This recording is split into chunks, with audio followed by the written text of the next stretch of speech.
é quarta-feira, dia 3 de julho de 2024, e estamos aqui para a aula de número 75 do nosso curso Reforma Íntima Sem Martírio. Livro delicioso, maravilhoso, deslumbrante da Irmã Cidufo e que traz para nós experiências magníficas de como a gente libertar-se das amarras desse mundo, libertar-se das amarras do ego e ter uma reforma íntima finalmente feliz, uma reforma íntima finalmente tranquila, sem percalços, com sacrifícios, com lutas, com batalhas, mas sem martírio, sem percalços. Estamos aqui então para o nosso curso maravilhoso. Hoje é a aula de número 75 e eu gostaria de perguntar para vocês fazerem aí um apanhado. Como foi essa semana? Como foi assistir a aula passada? É complicadíssimo a gente vencer ilusões. Por quê?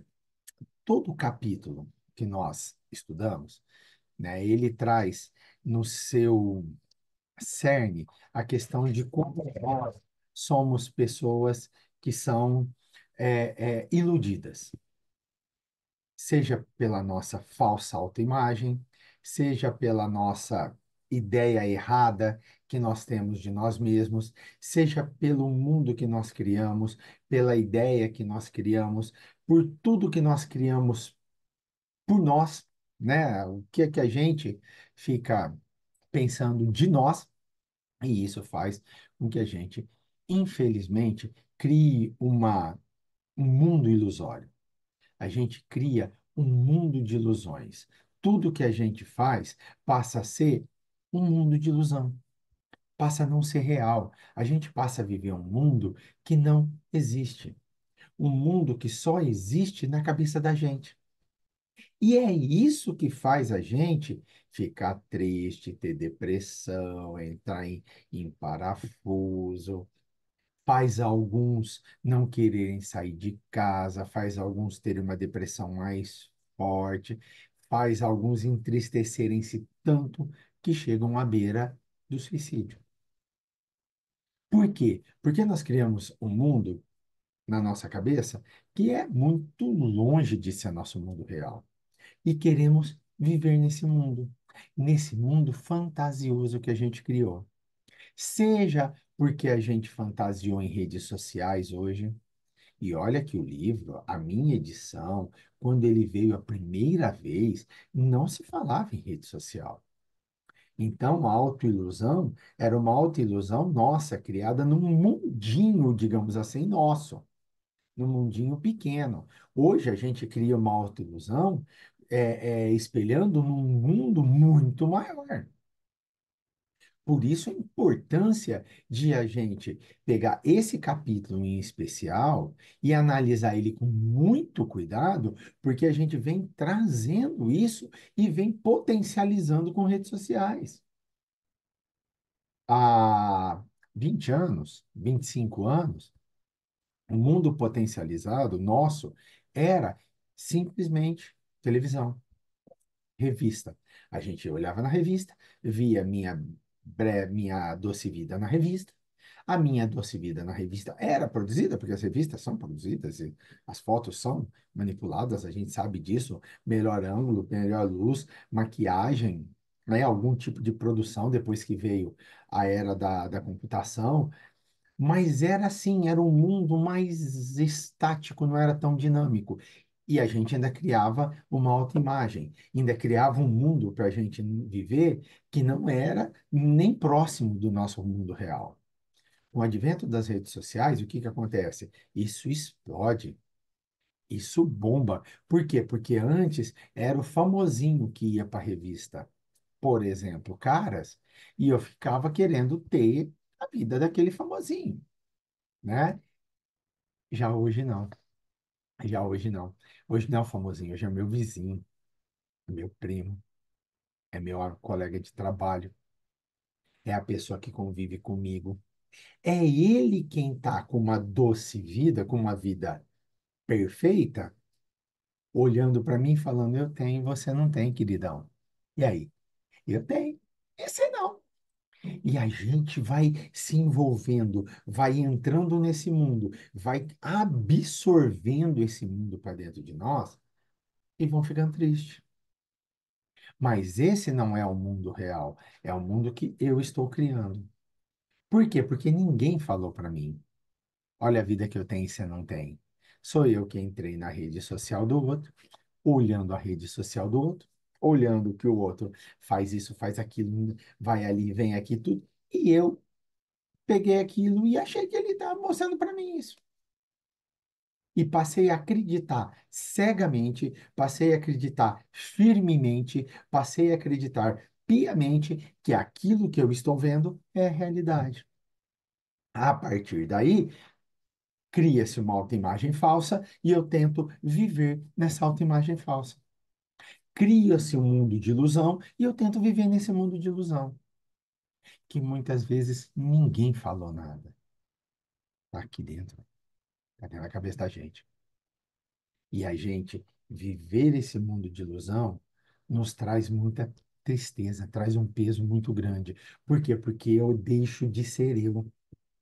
Eu deixo de buscar as minhas melhores coisas, eu deixo de ir atrás dos meus melhores projetos, eu deixo de ir atrás das minhas melhores características para vir para um mundo que não é real, para viver um mundo que não é real, que é falso, que só existe para mim.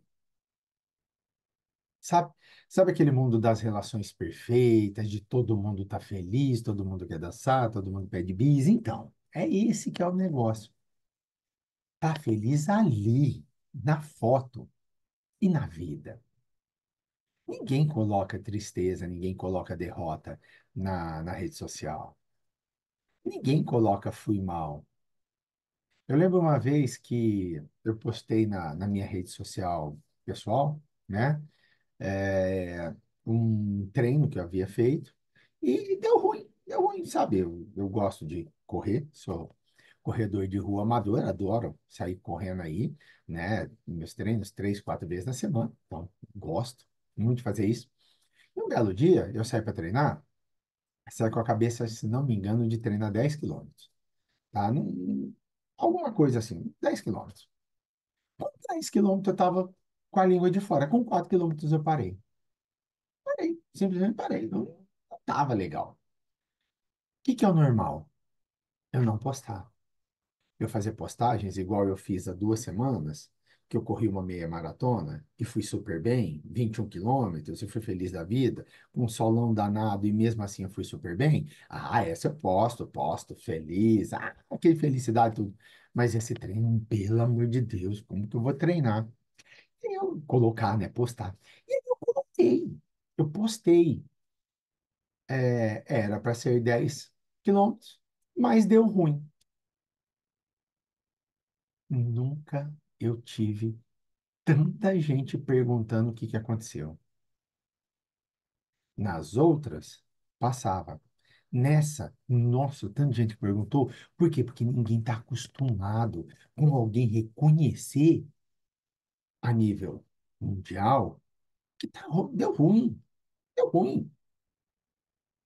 Pega minha aula passada, como vencer as ilusões. Eu contei algumas coisas minhas, eu coloquei algumas coisas pessoais minhas, eu coloquei algumas coisas que são minhas.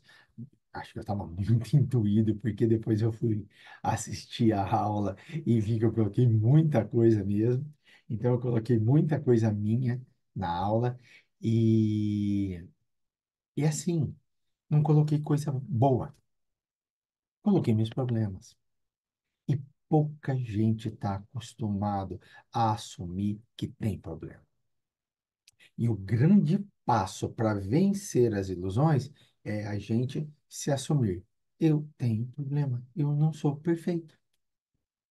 Por isso que no final da última aula, o que que eu pedi? Vá à frente do espelho, seja você. Tire a máscara, tire as amarras, seja você. Deixa a autoimagem falsa que nós temos embora. Deixa o eu ideal. Esse eu idealizado não serve. Seja você. Reconheça as limitações. Comemore suas vitórias e reconheça suas limitações. Ah, mas eu fiz só um pouquinho. Comemore. Tem gente que não faz nada. Ah, mas eu fiz isso aqui só porque eu tenho um problema. Opa, maravilha! Você reconheceu, você fez pouco, sabendo que podia fazer mais, porque você tem uma limitação. Comemora o pouco que você fez e corrija a limitação, para da próxima vez você fazer mais. Mas a gente precisa tirar essa capa desse eu idealizado, dessa autoimagem falsa e reconhecer que aqui dentro existe um ser falível, um ser que tem problemas, um ser que não é perfeito, um ser que não anda na base do ser desperfeito, como o perfeito é o Pai, mas é um ser que está buscando, que está lutando, que está indo atrás para melhorar, que vai passar por perrengue, vai, mas se tiver com fé e confiança de que tudo vai dar certo, o perrengue é menor, porque você sabe que o perrengue é uma etapa necessária para depurar e para melhorar. Não é martírio. Nós não vamos sofrer, nós vamos ter perrengues. Só que esses perrengues todos, eles servem para que a gente se coloque na rota, para que a gente aprenda a rota, para que a gente fique na rota.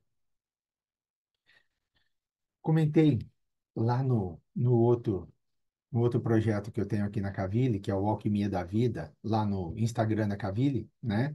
Cavile, Casa Virtual Luz Espírita, né? Pode ir lá, vai lá, sai toda terça e todo sábado. Eu comentei lá algo sobre como que a gente,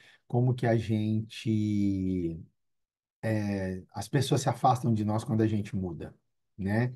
Como que as pessoas deixam de nos convidar, estar conosco quando a gente muda, e isso acontece porque a gente mudou de vibração. Pois é, às vezes é duro.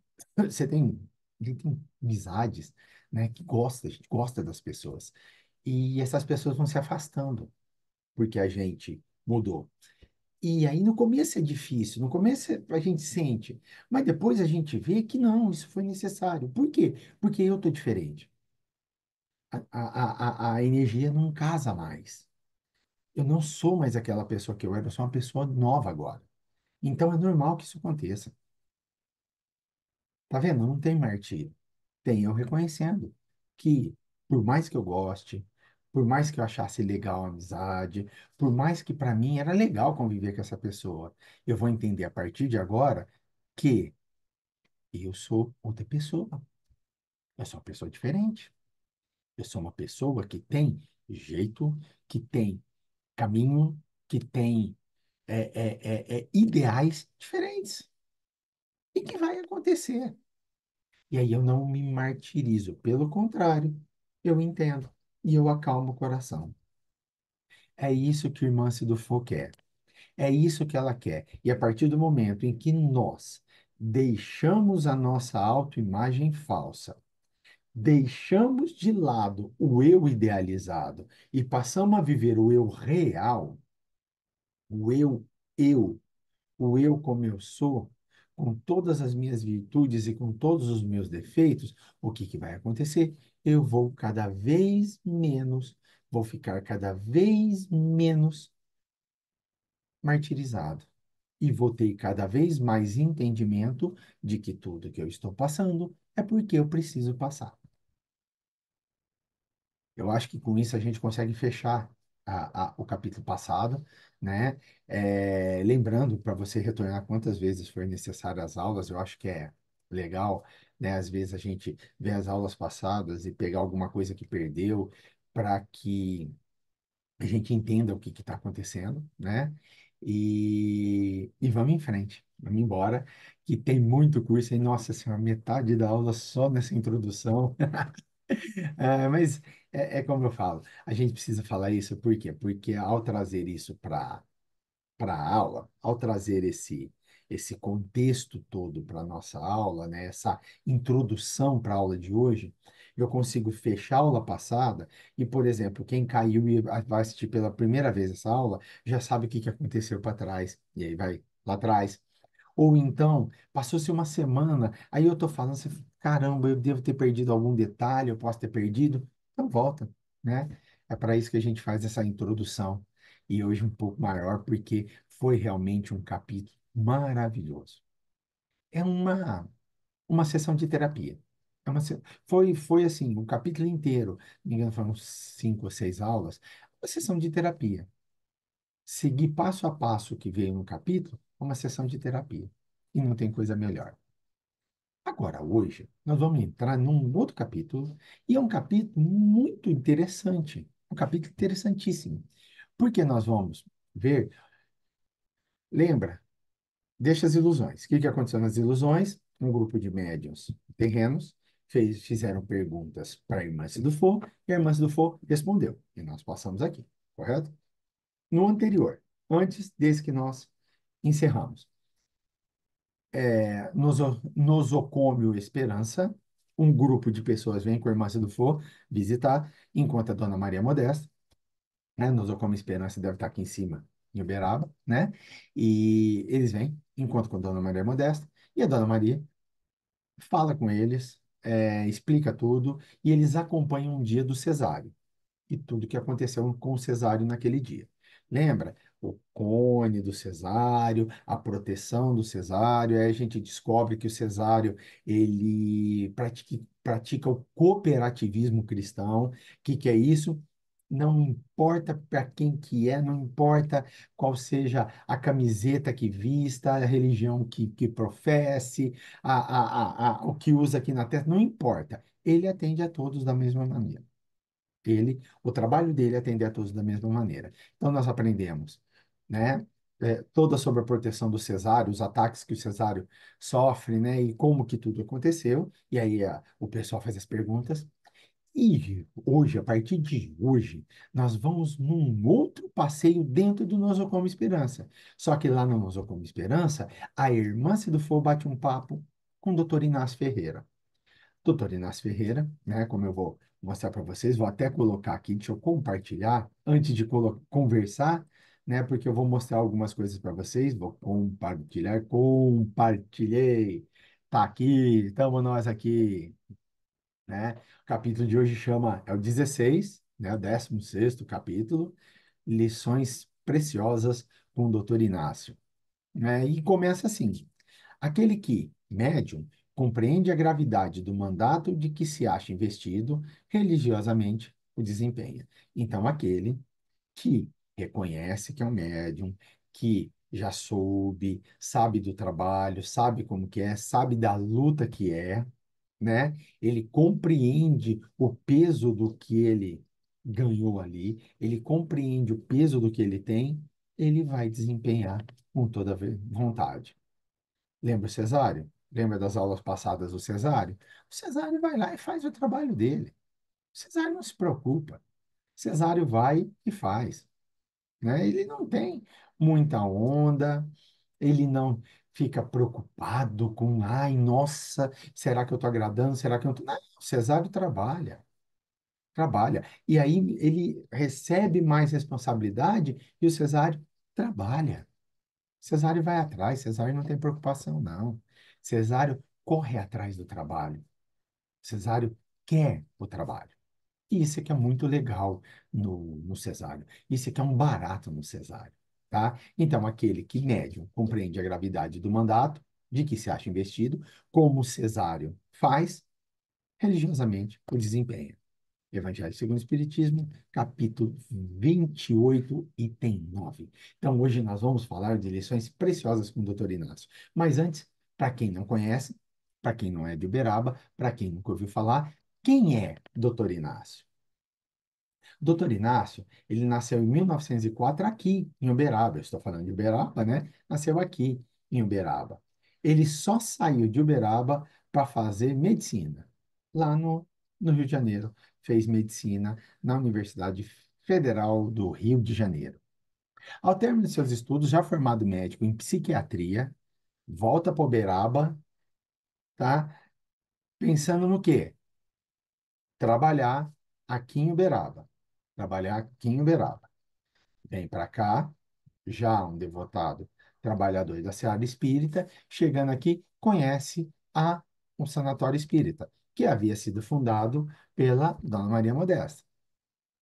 Assim, ao chegar, a esposa apoia totalmente ele e ele assume a direção do Sanatório Espírita de Uberaba.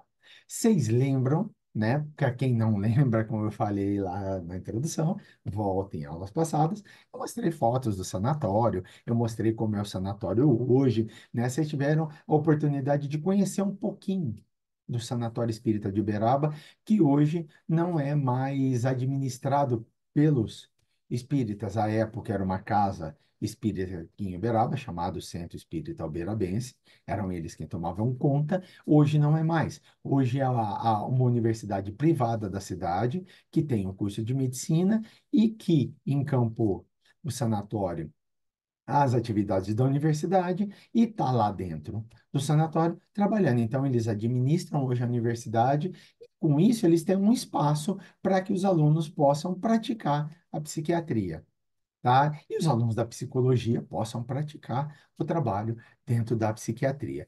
Então, o hospital, o sanatório que passou por um momento muito difícil, há uns 8, 9 anos, passou por um momento muito difícil, praticamente ia fechar com certeza, hoje vive épocas melhores, né? Até porque, vamos ser sinceros, nenhuma cidade quer ter um sanatório, né? Um hospital de clínicas todo mundo adora ter, é ótimo.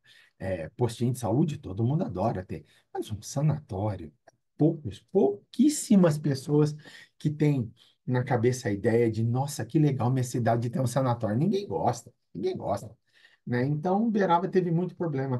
O sanatório de Uberaba teve muito problema. Hoje está melhor, hoje está gerido, hoje tem alguém por trás, então está mais fácil. O ano de 1933 vem a marcar um grande feito: a assistência gratuita e fraterna no referido sanatório, à luz do Espiritismo, a qual ainda existe até os dias atuais. Existe mesmo, tá?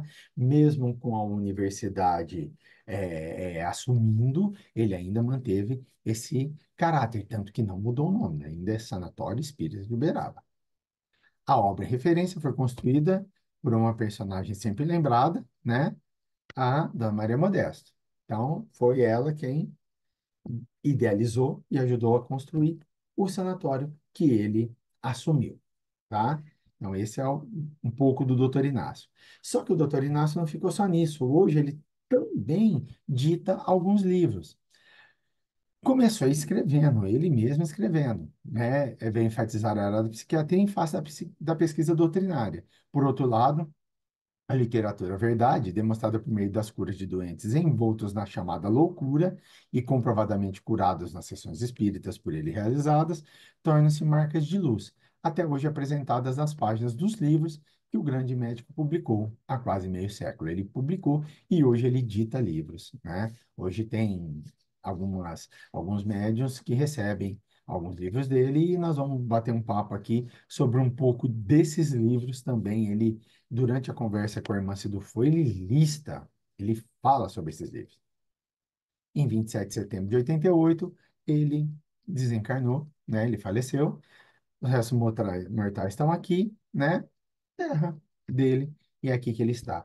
E aqui eu trouxe algumas fotos para a gente ver, né? Aqui o doutor Inácio quando mais jovem, e aqui o doutor Inácio já um pouco mais velho. Esse é o doutor Inácio Ferreira. É sobre ele que nós vamos falar, porque hoje a irmã Sidufo vai bater um papo com ele. Nós vamos começar nosso papo com ele, da irmã com o doutor Inácio. Vamos lá?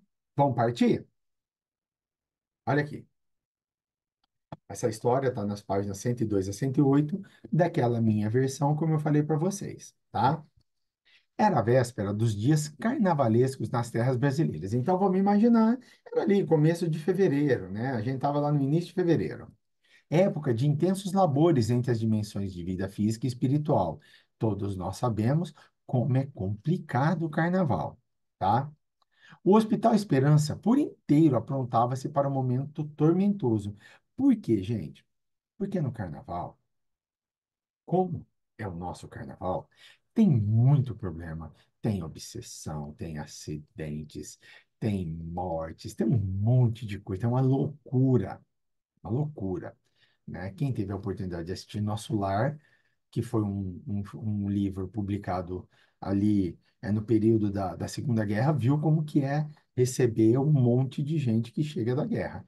E carnaval é difícil, tá? Então, eles já estavam se preparando. Então, por isso que falei, é começo de fevereiro, eles já estão preparando. Ó, o carnaval vai chegar, então vamos preparar aí. Cooperadores de variadas funções eram convocados em colônias e postos próximos, no intuito de prestarem serviço extra à nossa comunidade. Nosso regime é de plantão permanente. Então, as comunidades em volta, não, ó, a enfermeira vem, a faxina vem ajudar a gente. Vem porque no carnaval a coisa é pesada. Encontrávamos na tarefa do acolhimento a novos corações em sofrimento, no pavilhão dirigido pelo bem-humorado Dr. Inácio Ferreira. Médium e mais médiums se aboletavam nas enfermarias em condições das mais lamentáveis. Olha só, estavam todos lá acolhendo corações, tá? Todo mundo ali com um certo sofrimento. E quem estava lá? Médiums e mais médiums. Médiuns e mais médios, se aboletavam nas enfermarias em condições das mais lamentáveis. Isso nos remete a Cesário. Isso nos remete a tudo que o Cesário passou, a tudo que o Cesário teve, a um mal súbito que o Cesário teve, mas que por proteção ele conseguiu se livrar. E quem não tem? E quem é médium que não aceita? Vamos voltar lá atrás? Vamos voltar na introdução desse capítulo? O médium que aceita, ele trabalha arduamente. E aí ele tem toda a proteção. E o que não aceita? E o que não topa? Aí é complicado, aí é difícil. Então, é esses que eles tratam. Nós vamos ver que ele vai falar de um caso desse, o doutor Inácio vai falar um caso desse, até um spoilerzinho aí, mas nós vamos trabalhar com um caso desses. A experiência de um dia nesse setor oferece-nos material para um livro de vastas proporções, considerando a grandiosidade das experiências ali recolhidas. Pensa só, um dia, um dia, só lá. A irmã Dufour já pegou que, putz, em um dia aqui já dá para escrever um livro. Dá para a gente imaginar o tanto de experiência que tem, dá para a gente imaginar o tanto de coisa que deve acontecer só nessa recepção, esse acolhimento, não é nem no tratamento, é no acolhimento. Dá para imaginar o tanto de coisa que tem? Doutor Inácio, com a devoção de sempre, atendia com louvor. Percebia-se nitidamente em sua face o desgaste proveniente das lutas daqueles dias, mas continuava firme e gracejante. Duas características do Dr. Inácio que todo mundo aqui em Uberaba comenta, quem o conheceu, quem conviveu e quem sabe da história dele, todo mundo comenta. Incansável e sarcástico, e muito brincalhão.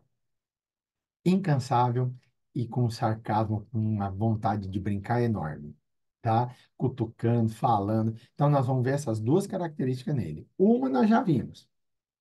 Você vê na cara dele que ele está cansado, mas ele estava lá, firme e todo em cima. Em certos momentos, foi uma ala que se compunha dos pacientes em condições medianas de melhora. Então, ó, eles estavam na recepção, no acolhimento, ali eles colocavam cada um em cada canto, e agora se deslocaram para uma sala onde o pessoal já estava entrando ali para melhorar. Chegamos juntos. Doutor Inácio, sempre acompanhado por outros especialistas da vida psíquica, padioleiros e auxiliares. Então, doutor Inácio, com outros psiquiatras e com auxiliares lá junto. A equipe fazia-se de 9 cooperadores, qual também incluímos. Ó, a irmã do Fã está lá, também é do grupo. Júlio, médium recém-desencarnado há alguns meses, então Júlio, tinha acabado de desencarnar, padecia naquele instante de crise vigorosa no campo mental, que o assaltavam com ideias atormentadoras em torno dos vícios carnais. Então, o Júlio, que havia chegado há pouco tempo lá, vinha padecendo muito, muito, muito. Por quê? Porque ainda estava muito ligado aos vícios que ele tinha aqui.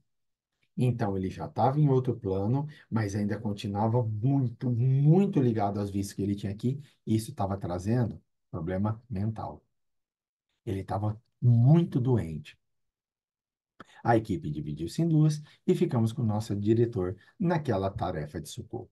Então, a gente já entendeu, eles estão lá no Hospital Esperança, é próximo do Carnaval, o hospital já está se mexendo porque vai receber muita gente, vai receber muito problema, então eles já estão se mexendo, já estão preparando, tá? A equipe da Irmã do Fogo começou na na ala onde tinha o acolhimento, então lá eles recepcionavam e direcionavam os tratamentos, então pegava muita gente. Ela falou médiums e mais médiums, um monte de gente, tá? E aí, depois que terminou, eles saíram e foram para uma ala onde tinha pacientes em caminho de cura, entrando em tratamento e buscando a cura já em processo de cura. Ao chegar nessa ala, chegou todo mundo, né? Chegou a equipe toda, eram 9 pessoas, doutor Inácio, outros psiquiatras, mais auxiliares dele, mais a Irmã do Fogo, esse grupo, 9 pessoas, chegaram lá na ala e foram ver um paciente especial. É Júlio, que naquele instante que eles estavam lá, estavam tendo crise mental, uma crise mental fortíssima. Por quê? Porque ele ainda estava muito ligado aos vícios terrenos. Ok? Então, com isso, a gente vai fazer a. Voltar aqui para mim. Então, nós já temos todo o arcabouço da conversa que eles vão ter. Então, a gente já sabe mais ou menos qual que é o caso que vai ser, tá? Então, eles vão cuidar do Júlio. O que será que eles vão fazer com o Júlio? Sabe por que que eu estou falando? Quantos de nós não ainda está muito preso, arraigado em vícios aqui na Terra? Os mais variados, mais variados. Álcool, cigarro, comida, sexo, gasto. Quanto? Quanto que nós não estamos ainda extremamente arraigados com isso aqui na vida terrena?